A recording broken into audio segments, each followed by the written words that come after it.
เงินเดือนยังได้อยู่ได้พวกเรา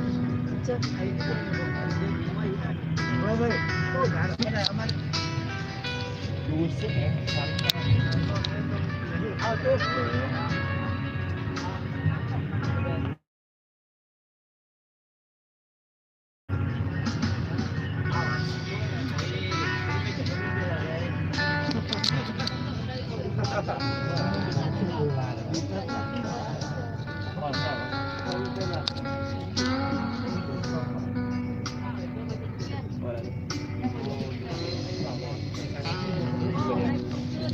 หมดแล้วนะไปเรื่อยก็ไปเวียดนามโอ้ฮอตไฟแดง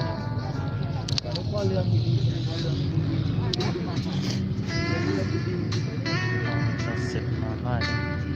หมกฟัน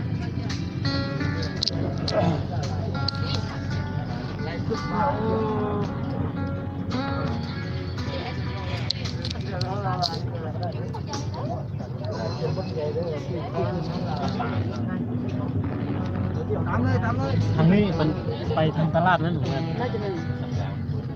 ลืมแล้วครับไปทางนี้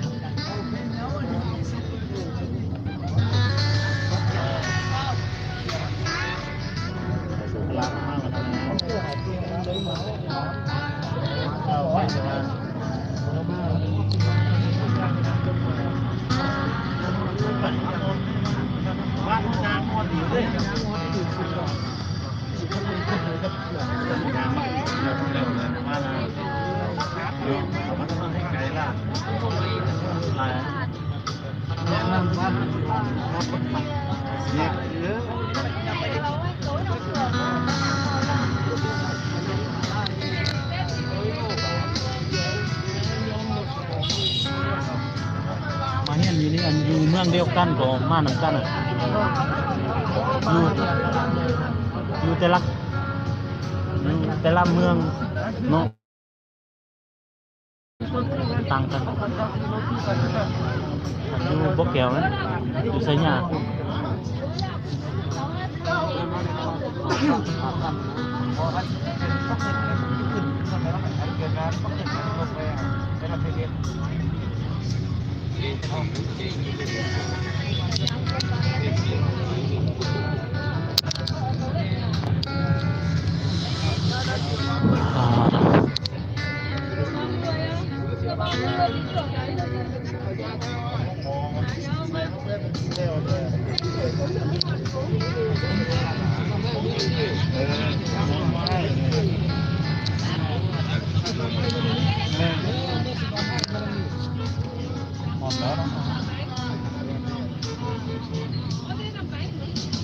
ไปทางคุ้งหม้อนะ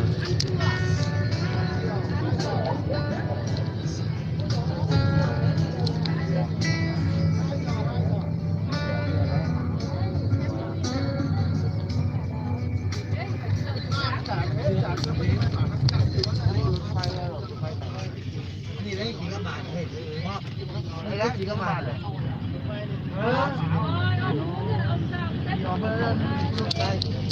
ไฟ